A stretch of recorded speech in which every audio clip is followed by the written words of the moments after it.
SSC के exam से लेकर के रिजल्ट तक सब में ढोल है और लगातार ही पिछले सालों में बढ़ रहा है। क्या हम तो ये सोचते हैं अरे यार कंपटीशन बढ़ गया इसलिए मेरे बेटे का सिलेक्शन या मेरे भाई का सिलेक्शन हुआ। कंपटीशन उतना नहीं बढ़ रहा जितना करप्शन बढ़ रहा है। और सब नमस्कार सभी को, मेरा नाम धर्मेश है और सबसे पहले तो माफ़ी चाहूँगा जो इतने दिनों के गैप के बाद मैं ये वीडियो बना रहा हूँ। एक्चुअली मेरा प्लान था कि ज़्यादातर लाइव सेशंस अपने स्टडी प्लान के लाइव स्टडी प्लान के ज़रिए अपने और बाकी सभी के टारगेट्स को पूरा किया जाए, लेकिन बीच में होने वाली कुछ घटना और दुर्घटनाओं की वजह से मुझे कई दिनों के लिए वीडियो से गैप लेना पड़ा। लेकिन बहरहाल शुरू से ही मैं एसएससी सीजीएल 2025 की तैयारी कर रहा था, उसी को टारगेट में लेकर चल रहा था और 2024 के लिए मैं इतना प्रिपेयर नहीं था। 1.5 साल बाद मैंने तैयारी शुरू की है। काफ़ी सारी प्रॉब्लम उस समय भी थी जिसकी वजह से मैं कंटिन्यू नहीं कर पाया पढ़ाई को, और क्योंकि 2024 में प्रिपरेशन इतनी अच्छी नहीं, हालांकि मैंने प्री का एग्ज़ाम क्लियर किया हुआ है, प्री की कट ऑफ क्लियर की है और मैं 2024 के मेंस को देने जा रहा हूँ। लेकिन क्योंकि मेरी तैयारी इतनी अच्छी नहीं है तो जाहिर सी बात है मेरा मेन टारगेट जो फोकस है वो 2025 ही। रही बात 2024 की, अगर प्रिपरेशन सब ठीक तरीके से चल रही होती तो इस अटैम्प्ट को मैं इस तरीके से लेकर चलता कि अगर बाई चांस मेरा सिलेक्शन हो जाता है तो मैं इसमें दिल्ली को प्रेफर करता, भले ही वो कैसी भी पोस्ट के साथ या डिपार्टमेंट के साथ मुझे मिलता। लेकिन अब वो भी नामुमकिन ही है। मेरा जो प्रॉब्लम्स काफ़ी ज़्यादा, डिस्ट्रैक्शंस काफ़ी ज़्यादा, प्रॉब्लम्स काफ़ी ज़्यादा, हर्डल्स काफ़ी ज़्यादा आए इस दौरान। मैं शेयर करना चाहूँगा आप सबके साथ कि हाल फिलहाल में मेरी सर्जरी हुई थी, अपेंडिक्स की सर्जरी हुई है और उसकी वजह से भी काफ़ी प्रॉब्लम्स आई थी। एक अच्छा खासा टाइम एसएससी सीजीएल मेंस से ठीक पहले मेरा बर्बाद हो चुका है और चाहता तो मैं उस दौरान भी पढ़ाई कर सकता था, लेकिन सभी स्टडी मटेरियल इधर था और मैंने दिल्ली में जाकर अपना सर्जरी परफॉर्म करवाई थी।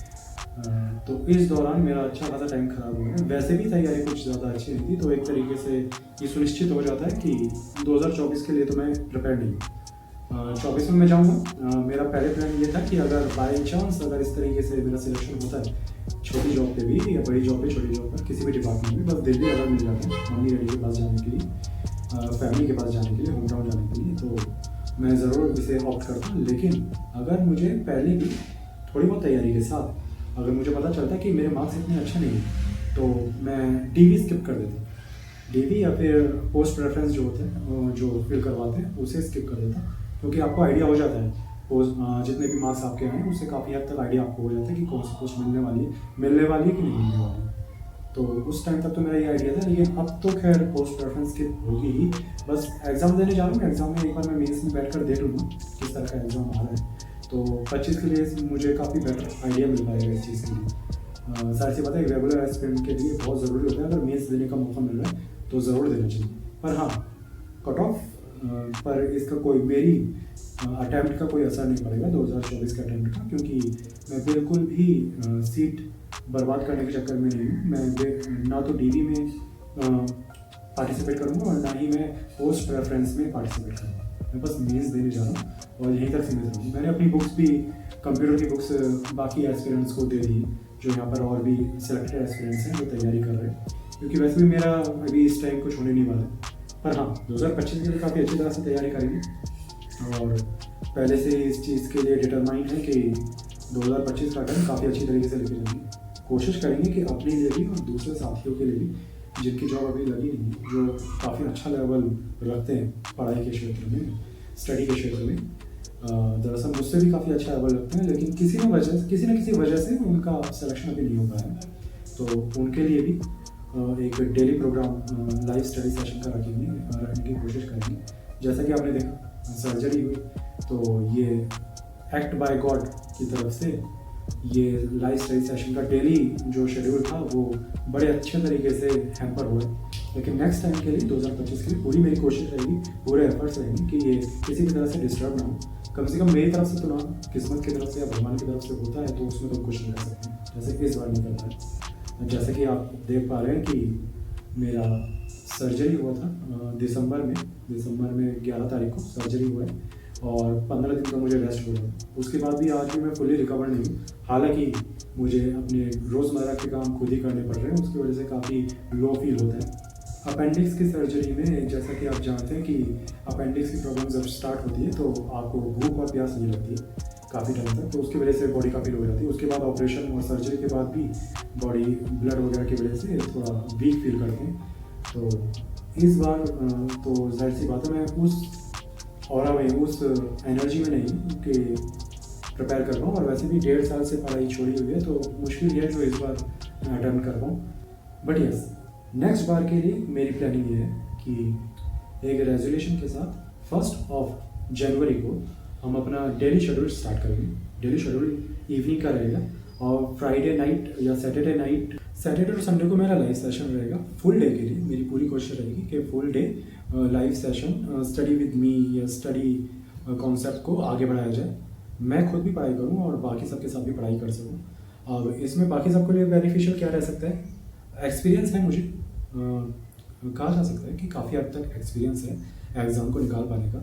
मैं पढ़ा नहीं हूँ ठीक से, इस साल 1.5 साल से ठीक से पढ़ नहीं पाया हूँ। इस वजह से जो मेरी परफॉर्मेंस है बीते कुछ दिनों की जो प्रैक्टिस रही है वो रिफ्लेक्ट करेगी एग्ज़ाम में। वैसे ही अगर इस बार हम अच्छी तैयारी करते हैं तो वो भी रिफ्लेक्ट करेगी, अच्छे मार्क्स आएंगे और अच्छे मार्क्स आ सकते हैं। इसी चीज़ की उम्मीद के साथ हम पूरी जान लगा के तैयारी करेंगे, आगे बढ़ेंगे। इस चीज़ के लिए मैंने तैयारी आते ही शुरू कर दी थी। जैसे मैं हैदराबाद में आया, मैंने आते ही अपना सबसे पहले तो क्वार्टर को, अकोमोडेशन जो मेरा करंट अकोमोडेशन है, क्वार्टर्स में मैं रह रहा हूँ, इसे मैंने ठीक किया, संभाला।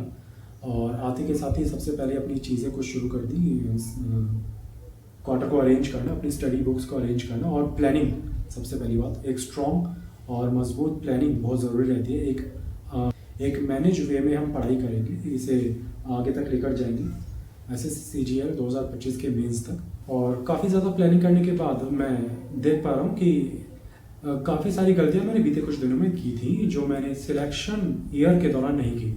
सिलेक्शन ईयर के दौरान भी मेरी काफ़ी सारी चीज़ें रह गई थी जो मैं नहीं कर पाया था। प्लानिंग की बात कर रहा हूँ मैं, तो उस दौरान उन सब चीज़ों को भी मैंने इस साल के लिए ऐड किया, आने वाले वर्ष के लिए ऐड किया है कि अपनी प्लानिंग में किस किस चीज़ों को सुधारा जा सकता है, बीती कुछ दिनों की गलती है वो कैसे ठीक किया जा सकता है।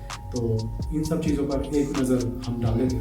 सबसे बड़ी चीज़ जो इस बार मुझे मेरी प्रिपरेशन में कमी नज़र आई वो थी प्लानिंग, एक स्ट्रॉन्ग प्लानिंग का ना होना।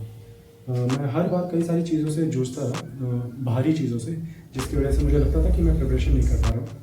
और या फिर इन चीज़ों को पहले ख़त्म कर लेते हैं और उसके बाद अच्छी तरह से आराम से प्रिपेयर करेंगे। लेकिन आराम आपको कभी नहीं मिलने वाला, ख़ास तौर से जॉब के साथ, एक गवर्नमेंट जॉब के साथ और दूसरी जॉब की प्रिपरेशन कर रहे हैं तो आपको आराम कभी नहीं मिलने वाला। आपको जॉब के साथ साथ ही प्रिपेयर करना पड़ेगा और बीच में टाइम निकालना सीखना पड़ेगा। तो साला ये दुख का खत्म नहीं होता बे। इस बार की जो मेरी प्लानिंग है वो बहुत क्लियर है। काम बनता रहेगा, जैसे बाकी सभी लोग अपना काम बना रहे हैं तो वैसे ही आपको भी अपना काम पहले बनाना सीखना पड़ेगा। मेरे बाकी सभी जो साथी एम्प्लॉयज़ हैं, कलीग्स हैं, उनका एक बहुत साफ कहना है कि मत सोचो अभी कि बॉस क्या सोचेंगे। सबसे पहली बात ये देखो कि आपकी जो अपनी लाइफ है, पर्सनल लाइफ के लिए जो बेनिफिट है वो कौन से काम हैं जो आपकी पर्सनल लाइफ को बेनिफिट दे सकते हैं।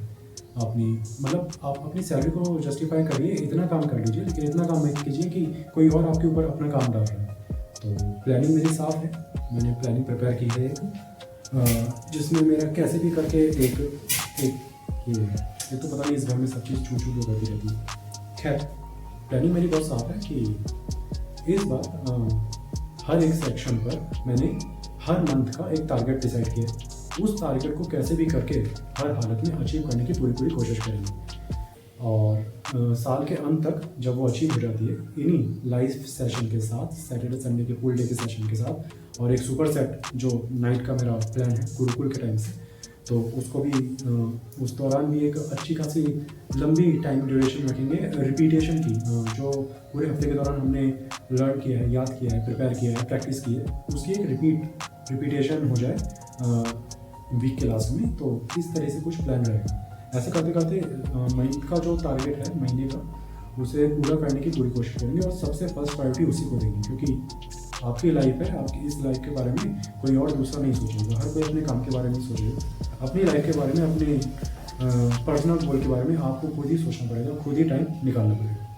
तो क्या क्या टारगेट्स हैं एक बार डिस्कस कर लेता हूँ आपके साथ। ज़रूरी नहीं है कि आपके टारगेट्स भी सेम हों, बट यस, टारगेट चाहे जो भी हो, ज़्यादा या कम, वो आपके अकॉर्डिंग डिसाइड किया जाएगा कि आप जैसे फुल टाइम स्टडी कर रहे हैं तो आपका टारगेट क्या रहेगा। मेरा टारगेट ऑफिस वर्क के साथ साथ डिसाइड किया गया है, तो बहुत ज़्यादा नहीं, आप इससे ज़्यादा डिसाइड कर सकते हैं। अगर जल्दी आप अपना पूरा सिलेबस कंप्लीट कर लेते हैं तो आपको रिपीटेशन के लिए काफ़ी टाइम मिल जाएगा रिपीट करने के लिए। और रिपीटेशन इज़ द की, कई बार सुना होगा आपने यूट्यूब में, रिपीटेशन ये की है SSC CGL क्लियर करने के लिए। SSC CGL कोई रॉकेट साइंस नहीं पूछेगा आपसे, लेकिन जो भी आपने प्रिपेयर किया है वो कितनी अच्छे तरीके से प्रिपेयर किया है, उससे आप कितनी कम टाइम में अटैम्प्ट कर पा रहे हैं और पूरे कॉन्फिडेंस के साथ अटैम्प्ट कर पा रहे हैं, ये चीज़ मैटर करती है। तो हम भी इसी दिशा में मूव करेंगे और आगे के जो टारगेट्स हैं मैं एक बार आपके साथ डिस्कस कर लेता हूँ। सबसे पहले GS की बात कर लेता हूँ। GS में मैं 3 सब्जेक्ट्स को लेकर चल रहा हूँ साथ में, लेकिन तीनों के तीनों सब्जेक्ट्स अगर मैं बहुत भारी भरकम लेकर चलता हूँ, बहुत बड़े वाले लेकर चलता हूँ, तो ये अति महत्वाकांक्षी परियोजना की तरह हो जाएगा और जो पूरा नहीं हो पाएगा, क्योंकि बाकी सब्जेक्ट्स को भी साथ लेकर चलना है, प्लस में जॉब भी। तो GS में एक लंबा सब्जेक्ट जैसे कि इकोनॉमिक्स या हिस्ट्री, तो मैं इकोनॉमिक्स, हिस्ट्री या पॉलिटी, तो मैं पॉलिटी को लेकर चलूँगा। साथ के साथ एक छोटा सब्जेक्ट जैसे कि केमिस्ट्री को अच्छी तरह से प्रिपेयर करने की कोशिश करूँगा परमार SSC के साथ। मैंने परमार SSC जो कि काफ़ी फेमस भी चल रहा है इस वक्त, लीड में चल रहा है काफ़ी, तो पॉलिटी अपने बेसिक नोट्स, साथ में परमार SSC के नोट्स, और केमिस्ट्री में परमार SSC की तरफ से अपनी नोट्स कंप्लीट करने की कोशिश करूँगा, प्रिपेयर करने की कोशिश करूँगा, और प्रीवियस ईयर के क्वेश्चन उसमें हिस्ट्री, तो इन 3 चीज़ों को लेकर चलेंगे। प्रीवियस ईयर के क्वेश्चन में हिस्ट्री में काफ़ी ज़्यादा क्वेश्चन हो जाते हैं, मैंने किरण की बुक ली हुई है तो उसमें काफ़ी सारे क्वेश्चन हैं, तो मैं कोशिश करूँगा कि 50% तक वो पूरा हो जाए। जनवरी की बात कर रहा हूँ। मैथ में मैंने कुछ सब्जेक्ट्स चैप्टर चुने जिसमें से 2 एडवांस मैथ के हैं, जैसे जियोमेट्री और मेंसुरेशन। ट्रिग्नोमेट्री और अलजेब्रा को थोड़ा बाद में लेके चलेंगे। एडवांस मैथ में जियोमेट्री और मेंसुरेशन, और बाकी के 3-4 चैप्टर्स और चुने मैंने, उन्हें मैं एक अच्छी तरह से पूरा करूँगा। अब आपको लग रहा है कि काफ़ी कम चैप्टर्स हैं, लेकिन मैथ में और भी कई सारी चीज़ें हैं, जैसे कैलकुलेशन, डेली कैलकुलेशन करनी, 15 मिनट 20 मिनट जितना भी हो सके डेली कैलकुलेशन करनी। और कुछ कैलकुलेशन से रिलेटेड चैप्टर्स होते हैं जैसे कि LCM SCF या फिर डिजिटल सम, या फिर हम कह सकते हैं यूनिट डिजिट। ऐसे कुछ चैप्टर्स को, छोटे छोटे चैप्टर्स हैं, इनको डिटेल्स में करके चलेंगे। और कुछ ही चैप्टर्स में चलूँगा अर्थमेटिक में, क्योंकि डिटेल्ड वे में करेंगे, टाइम हमारे पास काफ़ी है। फाउंडेशन, अगर बेस हम अच्छा स्ट्रॉन्ग रखते हैं तो आगे जाकर मुसीबत उतनी ही कम होगी। ये मैंने अपनी ऑफिस के काम से सीखा है। जितना ज़्यादा हम अभी काम कर लेंगे, बाद में उतना ही कम काम करना पड़ेगा, फिर अभी का किया हुआ बहुत ज़्यादा काम, डिटेल्ड काम, बाद में हमारे बहुत काम आता है। अब बात कर लेते हैं इंग्लिश की और रीजनिंग की, और कंप्यूटर को भी अभी थोड़ा सा लेके चलेंगे, बहुत थोड़ा सा।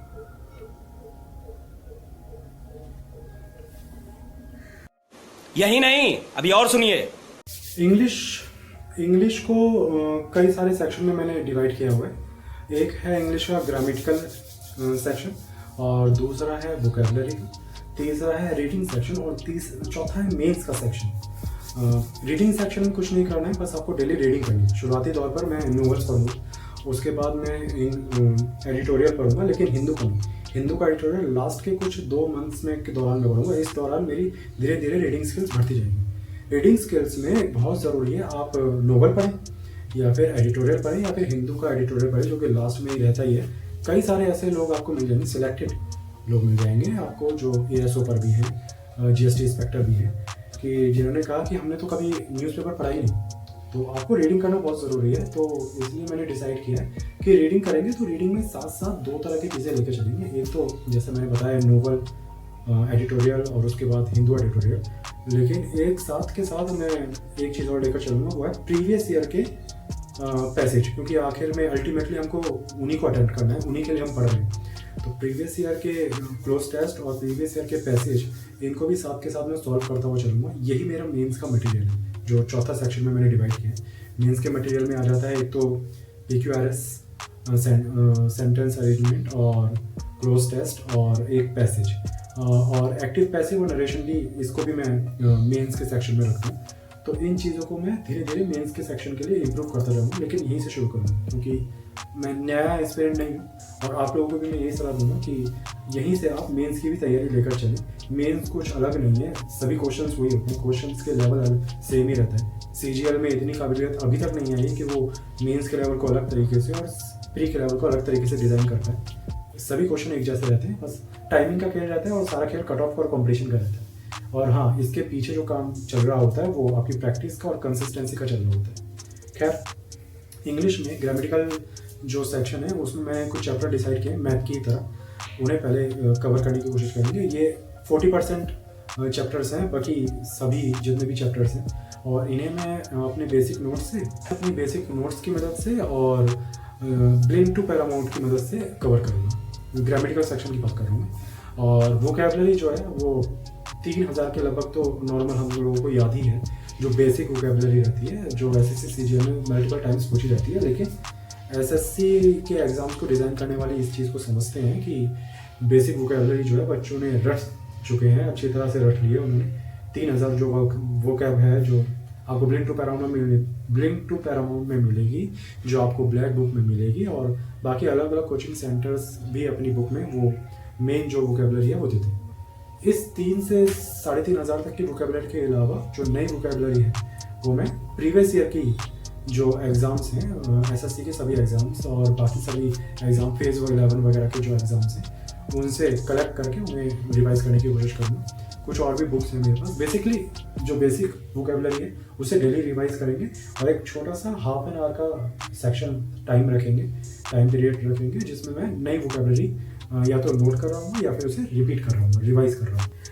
नई वोकैबुलरी में एक चीज़ मैं ये भी मेंशन करना चाहूँगा कि सारी वोकैबुलरी आपको एसएससी से ही नहीं लेनी है, कुछ वोकैबुलरी आपको अपनी तरफ से भी लेनी है। जैसे कि आपको हर बार आपको कहते हुए मिल जाएंगे लोग कि इस बार तो एसएससी ने नई वोकैब पूछी है, एकदम नया वर्ड पूछा। तो वो वर्ड आते कहाँ से? जनरली ये हिंदू एडिटोरियल से आते हैं। एसएससी डिज़ाइन करने वाले भी डेली सुबह उठकर ऑफिस आने से पहले न्यूज़पेपर ही पढ़ते हैं, तो वहीं से उठा के डाल देते हैं, वो ज़्यादा मेहनत नहीं करते। तो हिंदू एडिटोरियल होता है या फिर किसी और न्यूज़पेपर से हमें किसी तरह का अच्छा वर्ड मिलता है। वर्ड भी देखकर सोच समझ कर हमें सिलेक्ट करने हैं वोकैबुलरी के लिए। अच्छा वर्ड जिसका कई जगहों पर ऑफिशियल जगहों पर यूज़ किया जा सकता है, उसको देखते ही आपको पहचान लेना और नोट कर लेना कि ये अच्छा वर्ड है। हमें आता नहीं था फर्स्ट ऑफ ऑल। दूसरी बात, भी एक अच्छा वर्ड है जिसे काफ़ी अच्छी ऑफिशियल लाइन में यूज़ किया जा सकता है, तो उसे आप नोट कर लीजिए अलग से। तो हिंदू से भी हम काफ़ी सारे वोकैबुलरी उठाएंगे, ग्रैब करेंगे। और रही बात रीजनिंग की, तो रीजनिंग को आप थोड़ा थोड़ा लेके चलिए, आधे 1 घंटे का लेके चलिए। रीजनिंग ऐसा भी नहीं है कि जिसके लिए बहुत अच्छी तरीके से आपको प्रिपेयर करने की ज़रूरत है। और मैं आपको एक चीज़ के लिए वार्न करना चाहूँगा कि ऐसा भी नहीं है जिसे आप पूरी तरह से इग्नोर कर दें। अगर आप इसे सोच रहे हैं कि रीजनिंग को मैं 4 महीने बाद पढ़ूंगा, 5 महीने बाद पढ़ूंगा, ठीक है, आप कर सकते हैं। अगर आपने पहले से कर रखी है, जैसे मैंने पहले से की हुई है, तो आप इसे कर सकते हैं। लेकिन कोशिश कीजिए कि रीजनिंग को अभी से अगर आपको छोड़ना ही है पूरी तरह से, तो आधे घंटे में आपके क्या ही जा रहा है। जब मैं जॉब के साथ साथ ऐसा सोच पा रहा हूँ, तो आप लोग इसे ज़रूर टाइम दीजिए, अभी से टाइम दीजिए, half an hour daily time दीजिए। रीजनिंग को भी मैंने 2 सेक्शन में डिवाइड किया हुआ है और जनवरी में मोस्टली रीजनिंग कंप्लीट हो जाएगी, उसके बाद प्रैक्टिस ही रह जाएगी। तो रीजनिंग की प्रैक्टिस जो है जनवरी के बाद जो मैं करूँगा वो पिनिकल से करूँगा। और इसके अलावा सिग्मा अकेडमी एक यूट्यूब चैनल है, काफ़ी अच्छा चैनल है। प्रीवियस ईयर के जो एसएससी की सीरीज़, वर्ड सीरीज़ वगैरह के और मिसिंग नंबर वगैरह के जो क्वेश्चन होते हैं वो करवाते हैं, काफ़ी अच्छी तरह से करवाते हैं। कई बार एक की जगह 2 लॉजिक भी बता देते हैं, तो उसे मैं ज़रूर फॉलो करता रहूँगा। आपको भी मैं एडवाइस करूँगा कि आप उसे फॉलो करें। इसके अलावा रीजनिंग में जो बेसिक नोट्स मैंने बनाए हुए, अगर आपने नहीं बनाए तो आप शुरू के 2 महीने अच्छी तरह से हर एक सब्जेक्ट के बेसिक नोट्स बना लीजिए, रूल्स के और ट्रिक्स के साथ। फिर उसे रिपीट कीजिए अगले 2 महीने के लिए। बहुत ज़्यादा टाइम नहीं लगेगा, हाफ एन आवर आपको रीजनिंग के देने की ज़रूरत है। रीजनिंग के पूरे सेक्शन पर काम करने के लिए आपको हाफ एन आवर डेली देने की ज़रूरत है अभी से। अगर आपके प्रिपेयर हैं, जैसे मेरे प्रिपेयर हैं, नोट्स वगैरह प्रिपेयर हैं, मेरे पास एक रजिस्टर, सेपरेट रजिस्टर बना हुआ है रीजनिंग के लिए। मैं एक बार आपको दिखाऊंगा अभी जैसे ही टाइम मिलता है। तो उसमें हर चैप्टर को लेके उसके रूल्स ट्रिक्स वगैरह लिखेंगे। हर चैप्टर में रूल्स और ट्रिक्स नहीं है, जैसे मिसिंग नंबर हो जाता है और एनालॉगी हो जाता है, इसमें प्रैक्टिस काम करती है, इसमें कोई ट्रिक्स वगैरह ज़्यादा काम नहीं करती। हाँ, कुछ बेसिक चीज़ें रहती हैं जैसे कि गैप का गैप और मल्टीप्लाई और माइनस, ये सब चीज़ें आप देख सकते हैं। एक बार आपके दिमाग में बैठ जाती है तो फिर आप सिर्फ प्रैक्टिस कीजिए। लेकिन कुछ चैप्टर्स ऐसे होते हैं जैसे कैलेंडर होता है और क्यूब वाला चैप्टर होता है और काउंटिंग फिगर वाला चैप्टर, इनकी कुछ ट्रिक्स हैं कुछ रूल्स हैं, तो वो आप एक बार पढ़ लीजिए, उसे कई बार रिपीट कर लीजिए, आपके दिमाग में सेट हो जाएगा। तो बेसिक नोट्स वहाँ पर ख़त्म हो जाते हैं, फिर आपका सिर्फ प्रैक्टिस का काम हो जाएगा, डेली उसकी प्रैक्टिस करें। चारों सेक्शन में मैंने बताया है कि इस तरीके से मैं प्रिपेयर करूँगा आगे चलकर। और रही बात कंप्यूटर की, तो कंप्यूटर का अभी से थोड़ा लेकर चलेंगे। क्या लेकर चलना है, कम से कम नोट करना तो शुरू करें अगर हमारे पास टाइम है। थोड़ी थोड़ी चीज़ें हम अभी से लेकर शुरू करेंगे तो लास्ट में हमारे पास जो प्रेशर है वो कम रहेगा। तो कंप्यूटर में मैं कम से कम इस महीने ये सोचूंगा कि कौन सा बेस्ट मटेरियल है, कहाँ से मैं बेस्ट सोर्स है जो इकट्ठा करूँ और उसे नोट करूँ, प्रॉपर एक नोट्स बना लूँ जिससे मुझे लगे कि हाँ मेरे पास नोट्स प्रिपेयर है अच्छी तरह से। इनसे पढ़कर ही एक अच्छा स्कोर कंप्यूटर में किया जा सकता है, सेफ स्कोर किया जा सकता है, जिसे एलिमिनेट ना हो जाए कम से कम। और कंप्यूटर में हम इतना, इसके बाद आगे के महीनों में हम इतना कर सकते हैं कि थोड़ा थोड़ा आधा घंटा देते हुए, जैसे हमारे पास बुक्स हैं, कुछ बुक्स वगैरह होती हैं उसमें सेट वाइज 1 सेट 2 सेट जिसके 20-20 क्वेश्चन होते हैं वो लगाएं, जिससे हमारी अंडरस्टैंडिंग जो है कंप्यूटर को लेकर बढ़े। थोड़ी थोड़ी ज़रूरत है, उसकी ज़्यादा ज़रूरत नहीं। टाइपिंग अगर आपने पहले से कर रखी है तो वो आप एग्ज़ाम से, मेंस के एग्ज़ाम से 1-2 महीने 1.5 महीने पहले भी कर लेंगे थोड़ा थोड़ा, तो काफ़ी रहेगा। 1 घंटा, आधा घंटा, हाफ एन आवर काफ़ी रहेगा।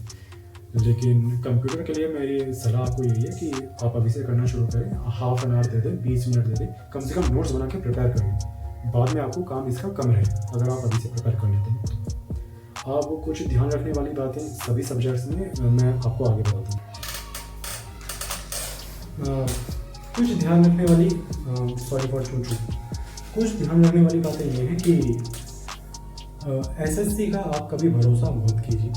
एसएससी में मैंने सुना है कि कई टाइम से स्टैटिक्स, जीएस में स्टैटिक्स पूछता है, तो ज़रूरी नहीं है कि कई साल से पूछता है तो इस बार भी वही पूछेगा। आप सबसे पहले बेसिक वो चीज़ प्रिपेयर कीजिए जो ट्रेंड में चल रही है। एसएससी कई सालों से स्टैटिक कम पूछ रहा है, स्टैटिक्स ज़्यादा पूछ रहा है, करंट वगैरह का पोर्शन जो है वो कम रख रहा है, या फिर जो अलग से स्टैटिक पोर्शन होता है उसका पोर्शन कम रख रहा है। जो बेसिक स्टैटिक्स रहते हैं ना, जैसे पॉलिटिक्स, हिस्ट्री, इनके क्वेश्चंस वो ज़्यादा पूछ रहे हैं तो मेंस में पिछले कुछ सालों से।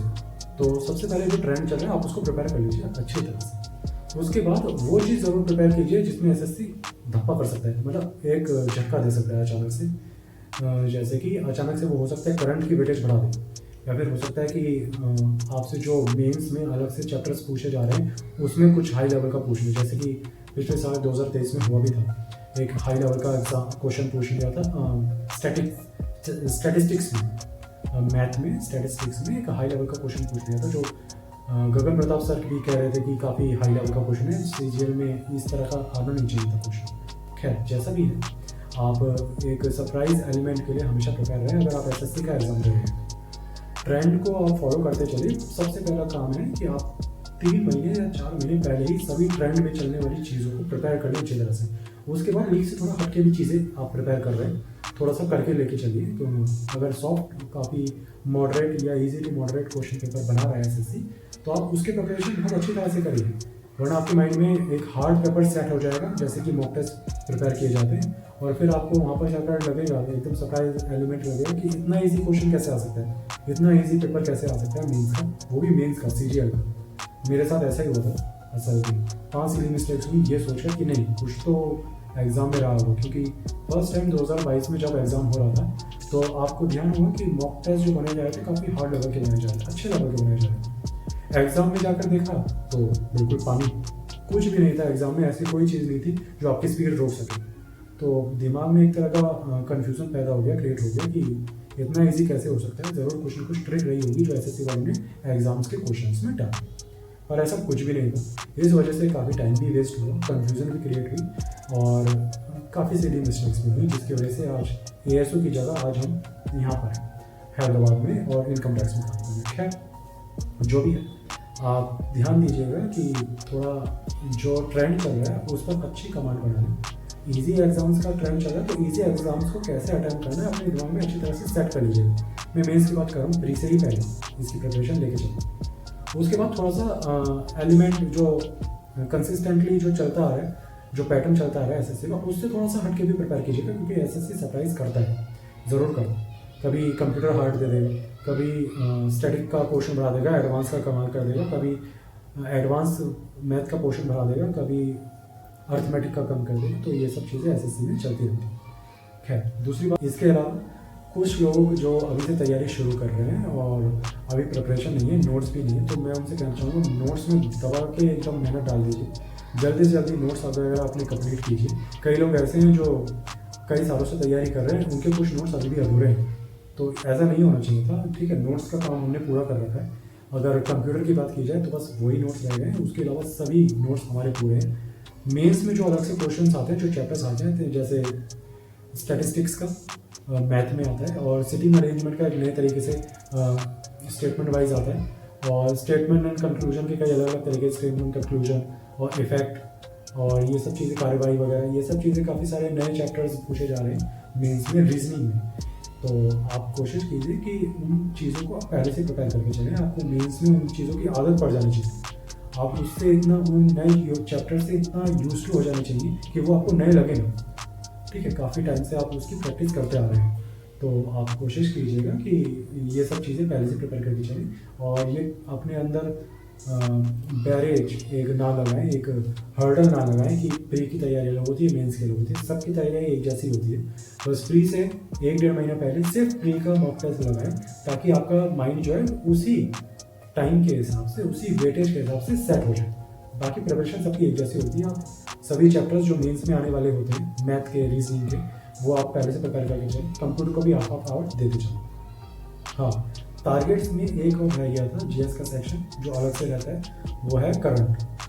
क्योंकि अब हमारे पास काफ़ी अच्छा टाइम है ही 2025 के लिए, और अगर कोई सिली मिस्टेक नहीं होती है और किसी तरह की कोई डिस्ट्रैक्शन नहीं आता है, ऑफिस में किसी तरह का वर्क नहीं आता है, फैमिली में सब चीज़ ठीक रहती है, भगवान सब सलामत रहता है, और हमारी प्रिपरेशन कंटिन्यू बनी रहती है, तो हमारे पास टाइम काफ़ी है, अच्छा खासा टाइम है। Whether you are working aspirant और you are full time experienced, आप कोशिश कीजिए कि रेगुलरिटी मेंटेन करके रखें, तो बड़े से बड़े चैप्टर, बहुत ज़्यादा हैवी चैप्टर्स वगैरह भी हैं, सिलेबस है, वो भी कवर हो जाएगा। धीरे धीरे आप उसे टाइम दीजिए। तो मैं बात कर रहा था असल में last but not least current affairs. Current affairs में आप देख रहे हैं हम कि कुछ अजीब और बेतुके सवाल किए जा रहे हैं, पूछे जा रहे हैं। काफ़ी बेतुके सवाल पूछ लेता है। 4-4 साल पुराने करंट अफेयर भी कभी बार पूछ लेता है। 3 साल पुराने करंट अफेयर्स में अवार्ड्स के क्वेश्चन भी पूछ लेता है। तो हम करेंगे क्या, हम उसके हिसाब से नहीं चलते, हम अपने हिसाब से करंट अफेयर का एक टारगेट सेट कर लेते हैं कि कम से कम करंट अफेयर की जितनी औकात है, जितनी वेटेज वो लेता है एग्जाम में, उसके हिसाब से हमें उसे इतना टाइम देना चाहिए। अब इससे बाहर एसएससी पूछता है तो राम भरोसे पूछता रहे हमारी वजह से, हम बाकी सेक्शंस में थोड़ा स्कोर अप करने की कोशिश करेंगे, लेकिन करंट अफेयर्स की भी एक डिसेंट तैयारी लेकर चलेंगे, जैसा कि प्रीवियस ईयर में 2-3 सालों में कुछ ट्रेंड चल रहा है। हमने वैसे भी करंट अफेयर थोड़ी बहुत प्रिपेयर की थी 24 के एग्जाम के लिए, तो उसको भी कंटिन्यू रखेंगे। पूरे 2024 की तैयारी जो करंट अफेयर है उसे प्रिपेयर कर लेंगे अच्छी तरह से। उसके अलावा मेंस तक का जो 2025 का करंट अफेयर है उसे करेंगे मंथ वाइज करूँगा मैं उसे। और 2025 का जो करंट अफेयर है उसमें आपने देखा होगा 3 घंटे का 4 घंटे की कुछ वीडियोस आती हैं, ऐसी 2 वीडियोस अच्छे चैनल से मैं कवर करूँगा। इसके अलावा प्रीवियस ईयर की हाफ ईयरली स्पीडी की बुक आती है करंट अफेयर की, तो मैं सोच रहा हूँ कि इस अगस्त से नेक्स्ट ईयर के अगस्त तक या इस जुलाई से अगले साल की यानी 2025 की जुलाई तक की जो स्पीडी की बुक है उसे मंगवा कर ऑर्डर करके उसे प्रिपेयर करूँगा, उसे कवर करूँगा। तो आई थिंक करंट अफेयर के लिए इतना टाइम देना काफ़ी रहेगा, इससे ज़्यादा देना बेवकूफ़ी है।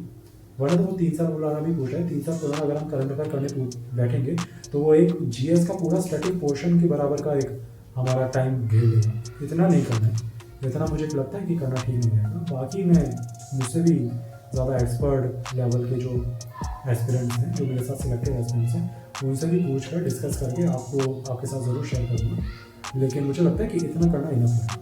वह जीएस हो, मैथ हो, इंग्लिश हो या फिर कंप्यूटर हो, रीजनिंग, उसमें जो मैंने टारगेट डिसाइड किया है जनवरी का, वो आई थिंक इतना इनफ है। इससे आगे अगर ये अचीव हो जाता है तो लास्ट में एक अपने आप को ट्रीट देंगे, वो भी आपके साथ शेयर करेंगे कि ट्रीट देते वक्त मैंने कितना % ऑफ टारगेट अचीव कर लिया है। अगर ये 80% से ऊपर है तो ट्रीट पक्की खुद के लिए, आप सब अपने आप को दे देंगे खुद के लिए ट्रीट पक्की।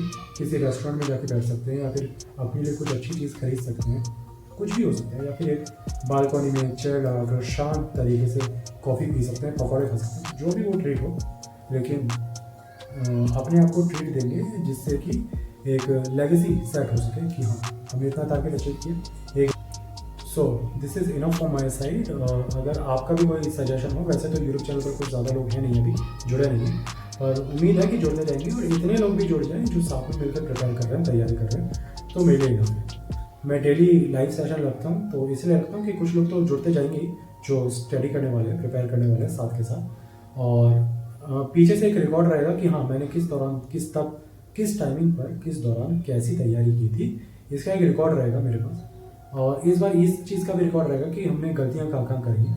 तो खैर उम्मीद है कि इस बार रिकॉर्ड देखकर कुछ ऐसी गलती ना रह जाए कि दोबारा अटेम्प्ट देना पड़ जाए। इस बार पूरा फाइनल रखते हैं और अच्छी तरह से प्रिपेयर करने की पूरी कोशिश करेंगे, जिससे कि एक ही बारी में हमें ऐसा SSC CGL से ऐसी पोस्ट मिल जाए जिससे कि हम सेटिस्फाई हो जाए कि होम स्टेट का भी है और अच्छा डिपार्टमेंट भी। हालांकि मुझे डिपार्टमेंट से या पोस्ट से ज़्यादा कुछ लेना देना नहीं है। भगवान महादेव की पूजा करते रहते हैं तो ज़्यादा मेटेरियलिस्टिक चीज़ों में फंसते नहीं हैं। मुझे सिर्फ इतना चाहिए कि होम स्टेट में मुझे अपने मम्मी डैडी के पास एक जॉब मिल जाए, जिससे मैं आगे की और भी चीज़ें कर सकूँ। वैसे भी मैं आपको डिपार्टमेंट के अंदर की चीज़ भी बताऊँगा इस वीडियो में, नहीं किसी और वीडियो में बताता हूँ किसी दिन फुर्सत में, पर भी एक छोटा सा इंट्रो डिपार्टमेंट का और आपकी आगे की लाइफ का दे देता हूँ। आप अभी मरे जा रहे होंगे डिपार्टमेंट के अंदर आने के लिए, लेकिन मैं आपको बताता हूँ डिपार्टमेंट के अंदर आने के बाद कुछ नहीं है ऐसा खास हीरा नगीना, सिंपल सी लाइफ रहती है। आपको 9 to 6 की जॉब करनी रहती है। अगर आपको एक्स्ट्राऑर्डिनरी कुछ करना है तो जॉब के साथ साथ कुछ करना चाहिए, और जॉब एक तरीके से बेस है, वो आपकी पहचान नहीं है। कोई भी डिपार्टमेंट या कोई सीट आपकी पहचान नहीं हो सकती, आप उस सीट की पहचान ज़रूर हो सकती है। आपकी अप्रोच, आपकी सोच उस सीट की पहचान हो सकती है। तो आप जॉब के साथ साथ कुछ और करेंगे, कुछ इंटरेस्टिंग करेंगे तो आपकी पहचान अच्छी बनेगी। लेकिन सिर्फ एक जॉब से आपके मोहल्ले पड़ोस में पहचान बन सकती है, एक बड़ी एक लार्ज पर्सनैलिटी नहीं बन सकती। तो मेरी चीज़ को याद रखिएगा। इस चीज़ के बारे में आगे और अच्छी तरह से डिटेल में डिस्कस करेंगे। फिलहाल मैंने जनवरी के टारगेट के बारे में डिस्कस किया है। उम्मीद है आपको वीडियो समझ में आई होगी, और मेरा जो टारगेट है और मेरी जो एफर्ट है दरअसल सिर्फ मेरे लिए नहीं है, गुरुकुल के कुछ और भी मेरे साथी उनके लिए भी, वो काफ़ी टाइम से प्रिपेयर कर रहे हैं, और मुझसे कहीं ज़्यादा काबिल होने के बाद भी आज भी वो किसी न किसी वजह से सिलेक्शन नहीं ले पाए। मेरी तहे दिल से यही उम्मीद है कि मेरे साथ प्रिपेयर करने के साथ साथ उन्हें लगे कि मैं उनके साथ प्रिपेयर कर रहा हूँ, तो शायद उनको भी मोटिवेशन मिले और साथ के साथ प्रिपेयर कर पाएंगे मिले, और कैसे भी करके उनकी भी जॉब लग जाती है। और जिन लोगों को बहुत अति आवश्यकता है जॉब की और काफ़ी समय से तैयारी कर रहे हैं और जिनकी मेहनत का कोटा पूरा हो चुका है, भगवान करे उनको इस जॉब के साथ साथ वीडियो के साथ में प्रिपेयर करने के साथ साथ उनकी लास्ट में जाकर एक अच्छी जॉब लग जाए जैसे भी वो चाहते हैं, और हर किसी की मेहनत सफल रहे, ये मेरी मनोकामना है। अगर वो डिज़र्व करता है तो भगवान वैसे भी उसको दे ही देता है जो डिज़र्व करता है। तो इस वीडियो को एंड करते हैं, और अगर आपको वीडियो ठीक लगता है, समझ में आया है, तो इसको लाइक सब्सक्राइब, ठीक है जो भी आपकी मर्ज़ी है, लाइक सब्सक्राइब करिए मत कीजिए, उसका तो लालच है ही नहीं मुझे अभी फ़िलहाल के लिए, पर हाँ साथ में जुड़िए ताकि ऐसा लगे कि कम से कम 10-12 लोग तो हैं साथ में जो प्रिपेयर कर रहे हैं। और इस बार का टारगेट अगर पूरा होता है तो अच्छा मज़ा आएगा, साथ के साथ नेक्स्ट मंथ का भी टारगेट बनेंगे, फिर उसके बाद भी अपने आप को खुद को एक ट्रीट देंगे, और इसी तरीके से धीरे धीरे आगे बढ़ने की कोशिश करेंगे। और इस वीडियो को यहीं पर ख़त्म करते हैं। Thank you so much for watching this video. खत्म। Bye bye, tata, good bye, गया। Finally facing it all, fearless.